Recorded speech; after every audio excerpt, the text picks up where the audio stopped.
Welcome to World Business. Now, when the UK government introduced a plastic bag charge, many people complained about having to pay for something that had always been free. But 10 years on, and plastic bag usage has fallen by 98% since legislation was introduced.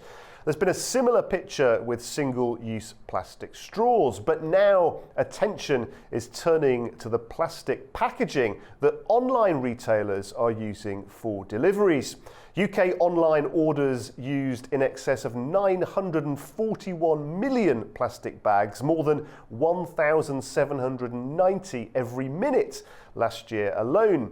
And with e-commerce sales expected to surge by 40% in the next 5 years, research by one of the world's biggest packaging firms, DS Smith, predicts that more than 7 billion plastic bags will be used in deliveries by 2030 unless urgent action is taken. Well, the multi-billion-dollar London-listed packaging giant has over 30,000 employees and operates in 37 countries. The company is calling on the UK government to introduce new laws to get a grip on this online plastic crisis. Well, for more, let's speak to Samantha Upham, Senior Sustainability Manager at DS Smith, to find out a little bit more about this research. Thank you for joining us, Samantha. Tell us about this research then. What surprised you? What key insights jumped out? Yeah, well, we've done some research into plastic use in online orders, especially in the fashion space. And our research and the figures were really quite startling. And we found that over 7 billion plastic bags are expected to be used by 2030. And that's around 130,000 an hour. And we just feel that that's something that should change, and looking really at what consumers want. And consumers are requesting the same thing. 2/3 of Brits say they would prefer to receive their online fashion in paper and cardboard packaging. Do you think it's time then for a wake-up call for customers? I mean, it's been 3 or 4 years now since plastic bag bans, not just in the UK, but also countries across Europe and in many states of the US. The public, by and large, was very supportive of that, but largely with a mindset of physical shopping. Do you think we may have forgotten that plastic is still used extensively when we buy things online? Yes, that's right. When that levy was originally introduced online, and it did apply in Europe, and we've also done our research there across 6 large markets, the UK being one of those. But the growing use of plastic bags online now could actually eclipse all of that good work that we've done in removing plastic bags from the high street, and that's something we would like to see change. Well, as well as lobbying governments, Samantha, for legislation, is there a helpful role too for technology here? Yeah, that's absolutely right. It's really important about how we design things and choosing those right materials that can make a difference for the environment. You know, we're very much focused on the circular economy, looking and choosing materials that can stay in the system for longer and be used again and again and again. And fibre, paper and cardboard is one of those materials which is widely recycled at scale, especially in the UK and across key markets in Europe. So it makes it a really good alternative to plastics, and one that we just want to promote use of more. And in terms of that circular economy concept you mentioned there, I believe there's a growing trend of shoppers now sending back packaging so that it can be reused by retailers. Yeah, absolutely. I mean, recycling is one element of the circular economy. If you could repurpose your packaging and if you could reuse your packaging before it goes into the recycling loop, then that's a wonderful solution as well. And that's what's so great and versatile about paper and cardboard packaging, because in the right situations and in the right system, it can be reused. And also people can make reuse of it at home as well. So this is, again, why moving away from single-use plastics is really important, because, as you said, 91% of those do end up in landfill and incineration, and that's That's not the case with fibre-based packaging. So this is why we feel that this is a really good conscious move to take plastics out of fashion and to replace it with paper and cardboard alternatives. Samantha, DS Smith is calling on the UK government to take action. With the best will in the world, introducing legislation can be a long-winded process. When do you hope that new laws could be in place? Yeah, well, we don't have a clear deadline or a timeline at the moment of when that's going to happen. And that's why that we're making this call and highlighting this area where we need some focus now. Legislation absolutely will help drive the speed up to switching to cardboard, to paper solutions, away from plastic. So we do need legislators to take action, to think about it now, to get that ball rolling and look at how it can elevate the same game that we applied to the high street shopping levy over to e-commerce as well, and just make it apply across the board. And Samantha, tell us about how shopping habits are changing. We've spoken about the rise of online sales, but there's much more going on when it comes to consumer behaviour, isn't there? Ethics have become almost as important as technology. Yeah, absolutely. Our shopping habits have changed enormously over the past decade. We have a lot more shoppers migrating over to online shopping.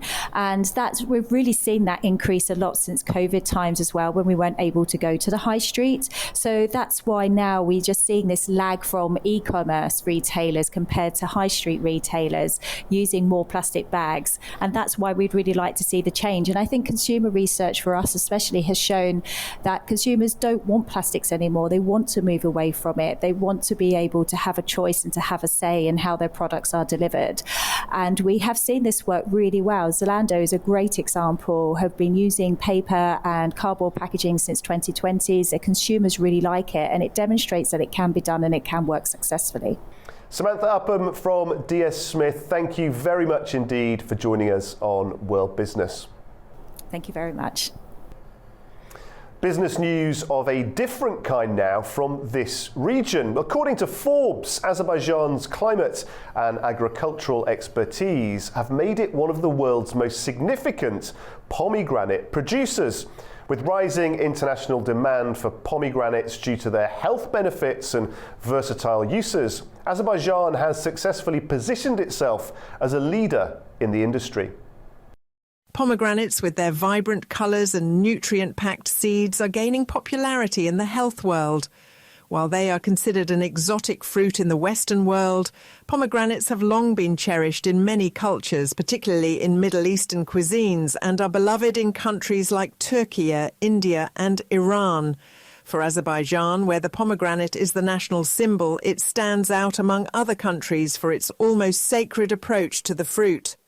A recent Forbes article suggests that Azerbaijan should be considered the face of the global pomegranate boom, highlighting the country not as the largest producer, but as the most intriguing, diverse and possibly the most delicious.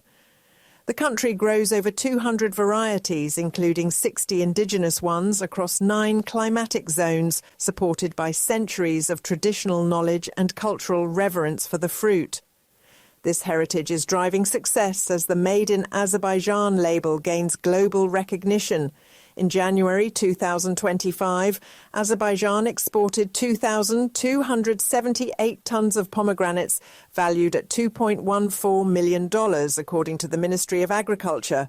The ministry reported a 33.3% increase in value and a 35.3% rise in volume compared to the previous year. Azerbaijan's advantage comes from its terroir, especially in the Goychay region, known for its unique climate and rich soil, making it famous for premium pomegranates. Since 2006, the Goychay Pomegranate Festival has celebrated the fruit, and in 2020 it was recognized by UNESCO as part of the intangible cultural heritage of humanity.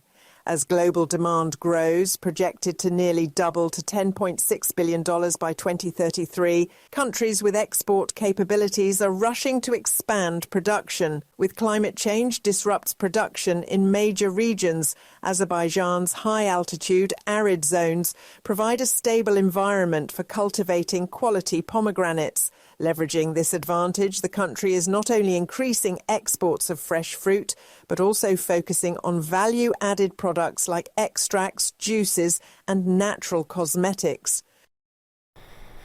Every week, the world's biggest companies share details of their financial performance. Katie Wilson reports now from the A News newsroom with her pick of this week's business results. Delta Airlines is due to release its fiscal Q1 earnings for 2025. While Delta remains a dominant player in the airline industry, these results come as its shares dropped more than 4%. The downgrade reflects growing concerns over potential headwinds facing the airline industry, including rising fuel costs, labour expenses and softening travel demand.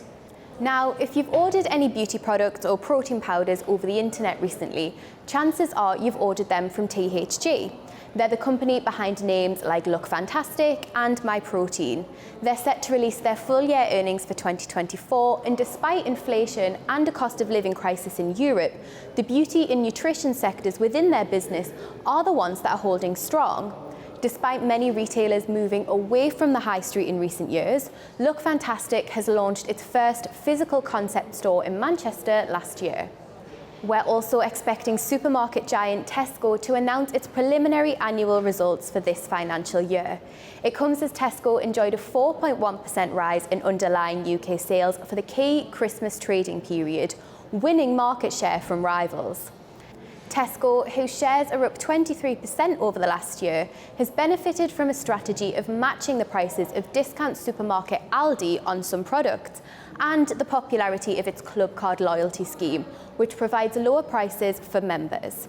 These programmes are being financed by efficiency savings, with £500 million targeted for 2024 to 2025. Thanks, Katie. Well, that is all we have time for on this edition of the show. Please do check out anews.tv to keep up to date with the very latest business news. And join us again next week for more World Business.